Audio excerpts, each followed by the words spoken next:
de energia termoelétrica a carvão, de energia termoelétrica nuclear, de gás natural, etc. Isso só para saber de energia elétrica. Tá? Daí, nós precisamos de outras informações, como produção de aço, entre outros. Então, o mínimo seriam 400 processos. E uma outra dificuldade que a gente tem é que as ACVs elas não ocorrem só num país. Então, aqui, mostrando em azul, vamos supor que esse aqui fosse do Brasil. Esse aqui fosse lá da China. E esse aqui da Europa. Então, se cada um utilizar uma metodologia diferente, essas bases de dados elas não se conversam mais. Então, a gente não consegue ter uma ACV dos produtos mundiais, que eles estão aí que eles são globalizados. Né? Então, produz uma parte na China, outra parte na Europa, outra parte no Brasil, e nós precisamos de todas essas informações. Então, existe as bases de dados hoje existentes, o que elas estão fazendo? Elas estão se globalizando, elas querem que a mesma metodologia delas seja utilizada, mas contendo processos do mundo inteiro. E a ONU preocupada com essa nova,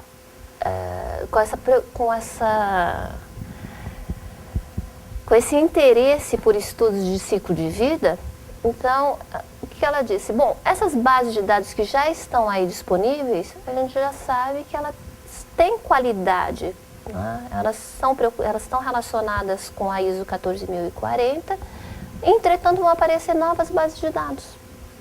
Muitas bases de dados globalizadas, porque o que acontece? Ninguém quer ceder, né? Cada um quer ficar com a sua metodologia. E as pessoas, os novos também vão fazer a mesma coisa. Não, eu quero criar uma metodologia e quero montar uma base de dados própria. Não quero depender de outros. Então, consequentemente, a ONU começou a se preocupar. Vão surgir novas bases de dados com outras metodologias e eu quero garantir que essas metodologias elas sejam adequadas e tragam um resultado coerente, um resultado bom, que seja compreensível e que seja aceito cientificamente. Então, em agosto vai ter uma publicação digital sobre bases de dados de ACV globalizadas. Então, quais são os conceitos principais, o que elas devem conter. E a outra opção, então, é adaptar bases de dados internacionais. Então, a dificuldade é claro que a gente tem que conhecer quais serão os critérios utilizados, tem que correr atrás. Porém, a vantagem é que é melhor que zero, já que como no início nós não conseguimos coletar 400 processos para fazer qualquer estudo de ACV. O Brasil ele tem atuado com... tem feito uma base, não uma base de dados, mas tem coletado dados de cada um dos processos aqui. Então, por exemplo, hoje nós já temos dados de cerca de 12 processos.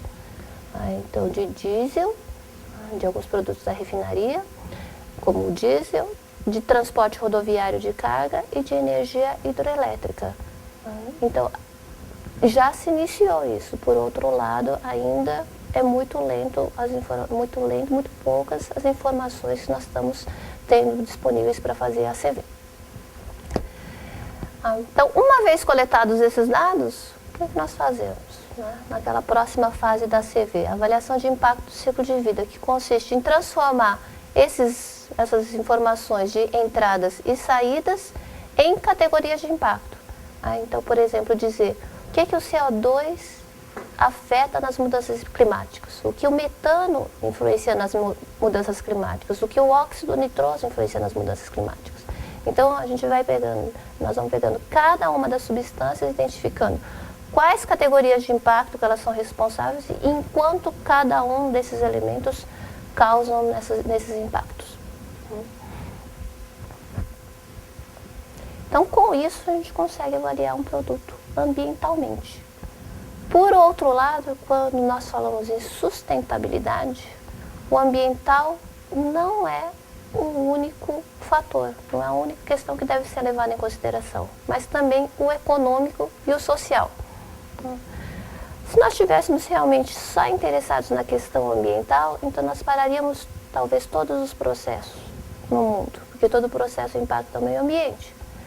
Contudo, nós sabemos também que o social é importante e as questões econômicas também. Nós não paramos. Inclusive, o ano passado foi o recorde das emissões de gases de efeito estufa no mundo. Então, apesar de se falar tanto em mudanças climáticas, ainda houve um recorde no ano passado. Então, não é só o ambiental que deve ser levado em consideração, nós temos que considerar os outros dois aspectos. Pensando nisso, existe uma outra técnica, que é a técnica de custos do ciclo de vida, que verifica, então, quais são os custos ao longo do ciclo de vida do produto também. Essa técnica também existe desde a década de 60 e, curiosamente, é a mais utilizada pelas empresas até hoje.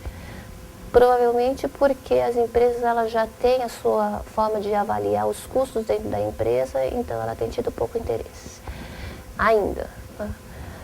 E mais curioso ainda é que uma outra metodologia, a de avaliação social do ciclo de vida, que é muito recente, então eu vou passar aqui o livro para vocês, mas foi publicado em 2009, eu tenho aqui a capa. Então ele foi publicado em 2009, mas curiosamente há muito mais interesse por parte das empresas em como avaliar socialmente o produto do que incorporar realmente as questões de custo. Então já existem várias empresas interessadas nessa técnica. E diferentemente da avaliação ambiental, a ACV, a avaliação ambiental do ciclo de vida, então na ACV social o que nós avaliamos é quanto de impacto social esse ciclo de vida causa. E aí não são só apenas os impactos sociais negativos, como também os impactos sociais positivos, por exemplo, a geração de empregos, a contribuição para a comunidade ou para a sociedade com pagamento de impostos, que é levada em consideração. Então, nesse caso, nós verificamos 5 partes interessadas, não são só os trabalhadores, por exemplo, que querem salários justos ou então evitar que tenha trabalho infantil, trabalho escravo, o trabalho forçado, mas também outras partes interessadas, que elas estão preocupadas com o impacto social do produto. Por exemplo, a cadeia de valores, a comunidade local, onde a empresa está localizada, a sociedade e também os consumidores. Todos eles querem saber, estão interessados nesse impacto social que o produto causa ao longo do ciclo de vida do produto.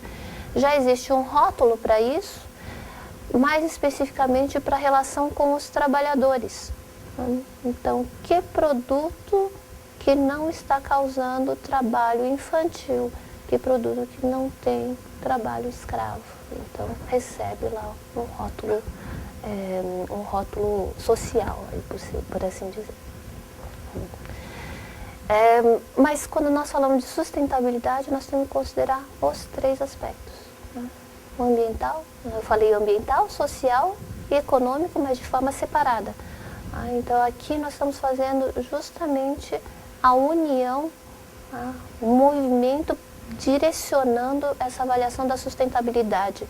Então, considerando a ACV, o custo do ciclo de vida, e a ACV social. Então, formando aqui a avaliação da sustentabilidade do ciclo de vida, onde aí vai permitir dizer que realmente esse produto, ele impacta menos meio ambiente, tem mais contribuição social e tem um custo melhor. Talvez ele não seja melhor nos 3 aspectos, mas cada um deles traz a melhor combinação de sustentabilidade para um produto. Muito bem, então estou aberta aí para questões e depois a gente vai fazer uma discussão direcionada. Então, muito obrigada pela atenção. Acho que fiquei no tempo.